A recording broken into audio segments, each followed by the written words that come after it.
Laker caviar. Let's hop right into it.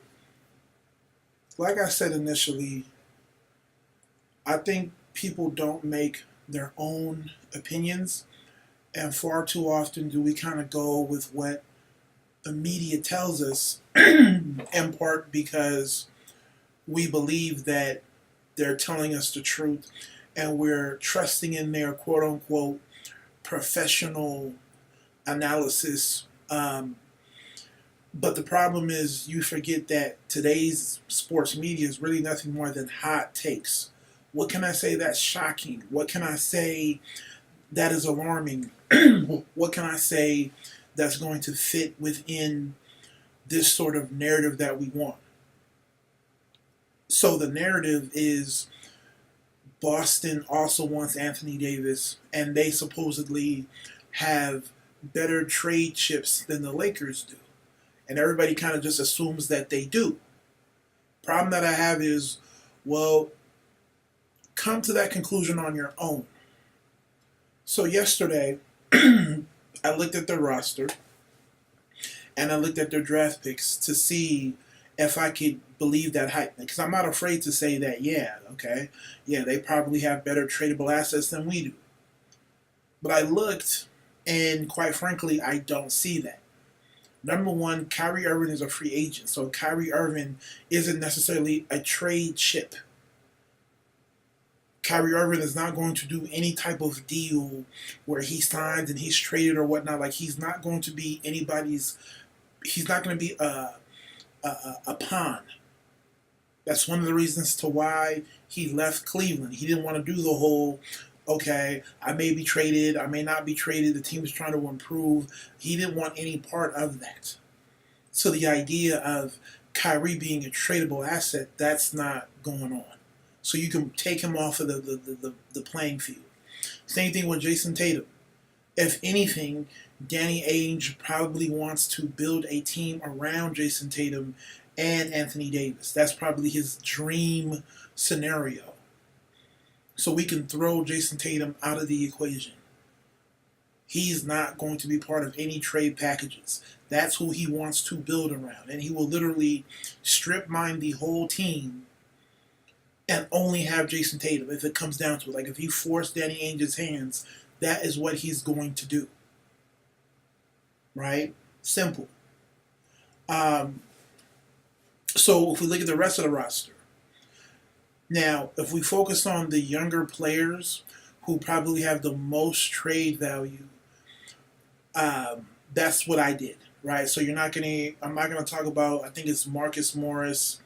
I'm not going to include him. I'm not going to include Al Horford because those guys are a little bit older and they're not necessarily part of that sort of young player, attractive type trade assets, all right? So you can throw those guys out. So first up, we have Terry Rozier.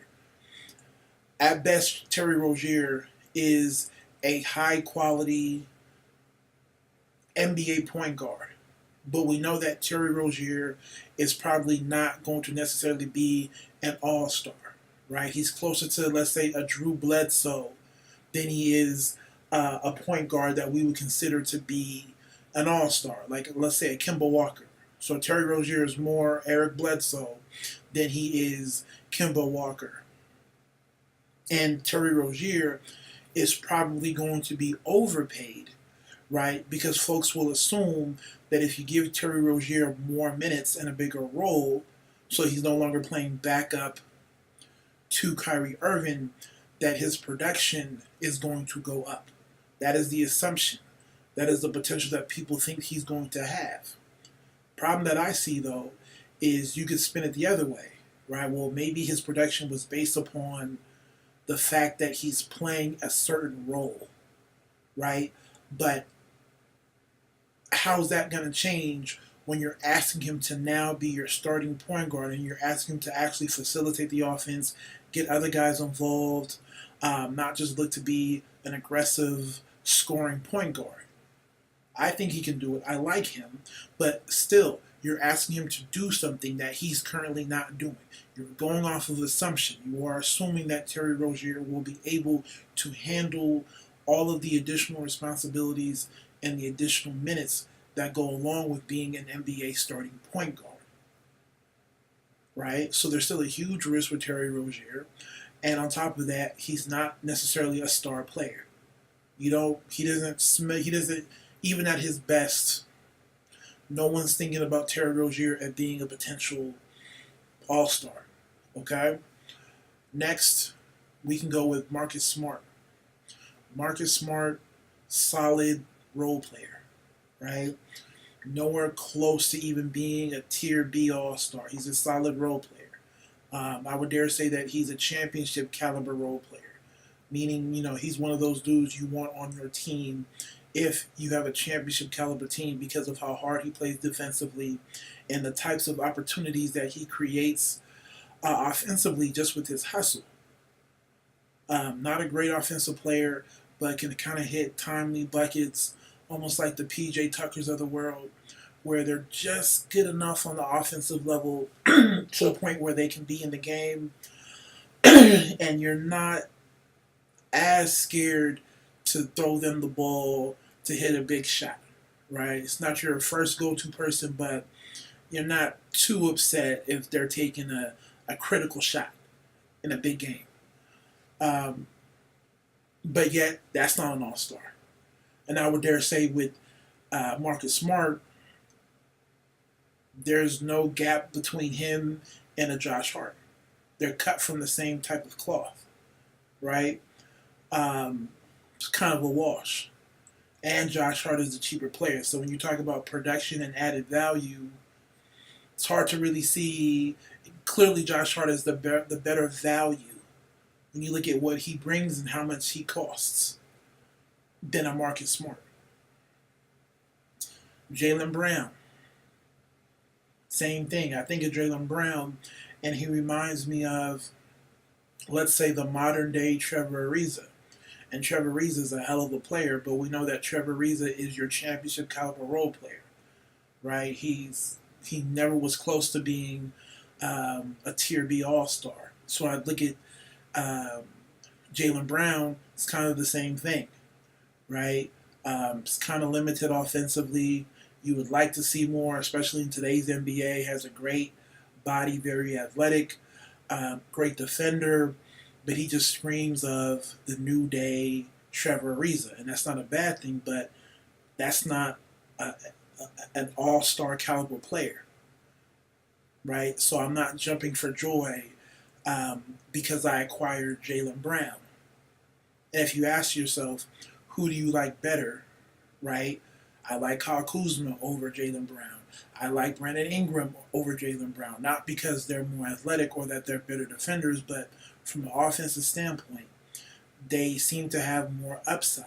And in a league that wants offense, in a league that literally is regulating the Tony Allens of the world out, because you really can't defend, you really can't put a body on somebody.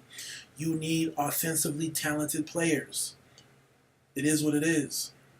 In years past, it's probably like a 50-50 split, or even guys who were just defenders. But now it's just like, nah, I'd rather have the inverse of Tony Allen, right? Because the way the defenses are called and the way teams can defend, I can get away with having a slightly below average defender. I can get away with that. So when you talk about upside, Kyle Kuzma, Brandon Ingram, in my opinion, they still have there's still strong reason to believe that they will eventually end up as your tier B type all-stars. And when you think about a tier B all-star, you can think of guys like, what's his name, Tobias Harris. I think Tobias Harris is the perfect example of a tier B all-star, right?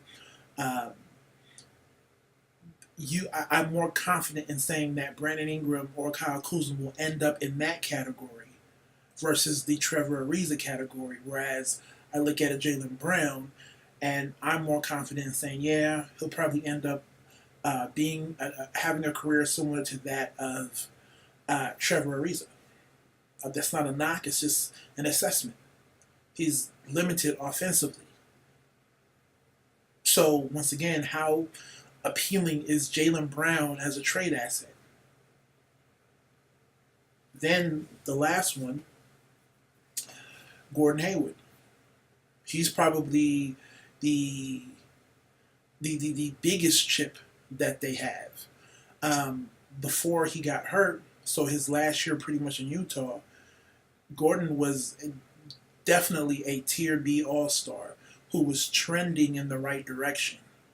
So he was definitely tier B, and he was kind of flirting with the whole idea of, hey man, this dude could possibly be a tier one. He literally built his body. If you look at his Butler body coming into the league and looking at his body now, it's almost on some like Captain America, Steve Rogers type of development. And he looks like him too. That's the funny part. He could literally be the next Captain America. Um, so his game really exploded. He really looked good.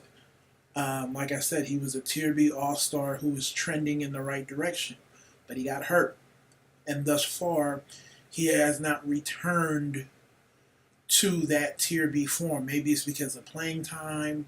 Maybe because it's taking longer to kind of get back to where he was. Who knows? But at the end of the day, currently he has a bad contract. Because if he stays where he is, which is right now just really a solid role player, it's one of the worst contracts in the league. So the problem is he going to get back to form? Is he going to get back to the tier B level and get back to that direction where he was trending upwards? It's a huge risk. Like to the point, if I'm Danny Ainge, I know that you don't want to necessarily get in the way of the coach being the coach, but you're like, man, we got to get Gordon back on track. Not only for our team, but I need his trade value to go up. I need the Gordon Hayward in his last year in Utah. I need that guy, right? Because low key, based upon the conversation that I'm having with you guys, to me, he's their biggest quote unquote trade chip. Him. The only one who is actually, or who was, an actual bona fide tier B All Star. No one else. And I don't think out of the names I mentioned, none of those guys are even close. And then there's another layer, though, right? When you're the owner, obviously you want to agree to moves that are going to help your team on the basketball court. But there's also other factors that, as an owner, you have to think about as well. How marketable is he? Right? The funny thing is, Gordon has probably played with the two franchises in the two markets that he probably has his highest value in terms of Utah and in Boston.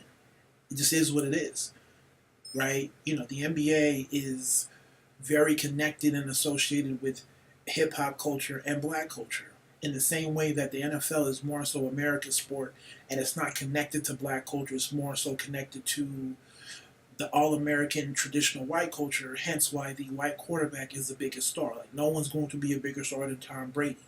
No one is going to be a bigger star than Aaron Rodgers. Your white quarterback will always be that guy. So from an ownership standpoint, right, behind closed doors, if you can choose your perfect quarterback, it's probably going to be that white guy that kind of fits that all-American mold.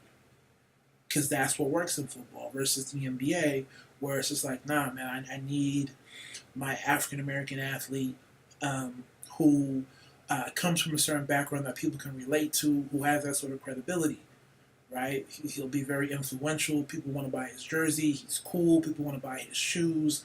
From a marketing standpoint, from a money-making standpoint, I stand to do better with that type of player. So I can probably already tell you that the owner's not going to be too thrilled from that regard. And that's the real thing. People can say that's wrong, but this is business. It's more than just on a basketball court. Right? Especially when you talk about star players. Star players in the NBA are in their own category, whether we like it or not. Right? And it's almost like a partnership with ownership versus you're just a rank and file player. And I'm sure a lot of owners don't necessarily like that, but it is what it is. When you have your power and you can use it as leverage, you should never feel guilty about that. Right? So if you're the owner of the Pelicans, you're like, oh, yeah, he's a nice piece. Even if he does return to that tier B all-star level, the problem is Is he that marketable? Is he going to get people to come to the games? Am I going to be selling out arenas? Are people going to be really excited? So overall, I sit back and I look at those four guys in terms of Boston's. I'm pretty much sure those are the four guys that Boston's going to say, hey, man, here are our tradable assets. I don't see how exciting those players are. Sorry. I really don't see how that package, uh, some sort of package involving those four players, is somehow comparable from a player standpoint to a Josh Hart, to Alonzo Ball, to a Brandon Ingram and Kyle Kuzma. When we talk about upside and potential in terms of what they can be and what they've already shown. Like I said, draw your own conclusions. But I just don't see it. But yet the media will have you believing that it's just so great and robust. Remember, Jason Tatum is not part of that. They're not trading Jason Tatum. Kyrie Irving is not part of the conversation when it comes to tradable assets. So the next area are the draft picks.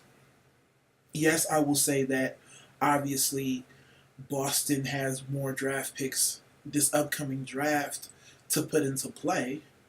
But the problem is that the main chip that everybody was just like, oh man, they own Sacramento's pick. The problem is that Sacramento's better than everybody thought.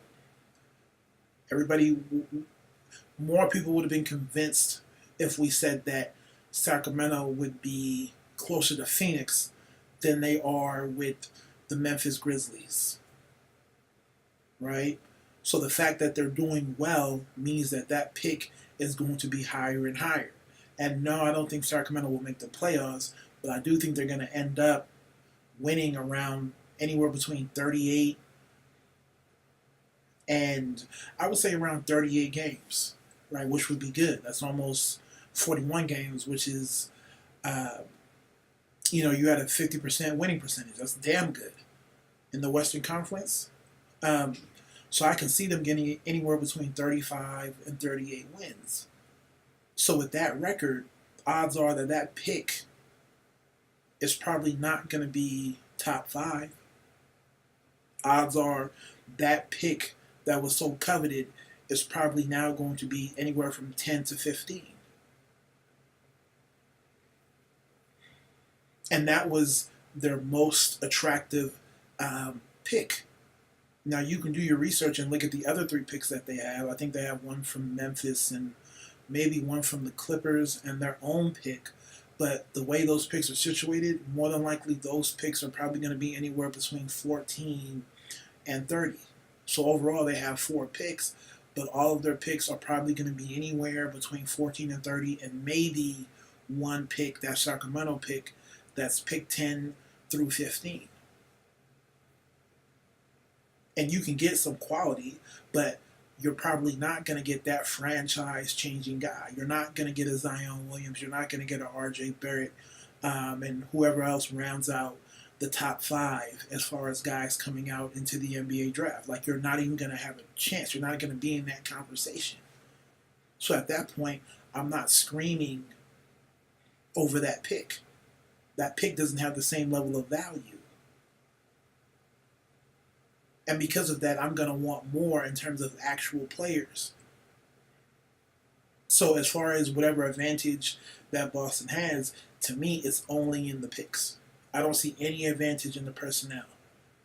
From a personal standpoint, if you look at our package, it is way better than the package that Boston can offer, because there is upside with the packages that we have. There's potential, there is hope, and there's data to back it up.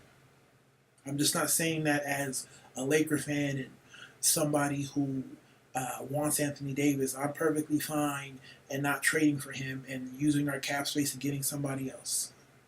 I'm actually more so okay with that, but because it's Anthony Davis and he may be a generational talent, we kind of don't have a choice. But I'm perfectly fine if we don't trade for him. Perfectly fine.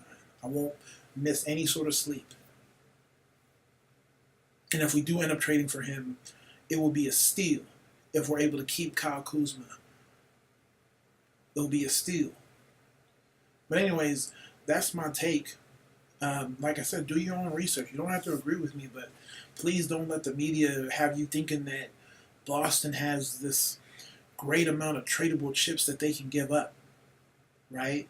The only way in which I would definitively say, yeah, Boston has more to offer is if literally they are willing to include Jason Tatum. That's it. But people act as if Jason Tatum is in play. Jason Tatum is not in play, so he's not part of the conversation in tradable assets. So, anyways, hopefully you guys were able to follow me. Take care. God bless.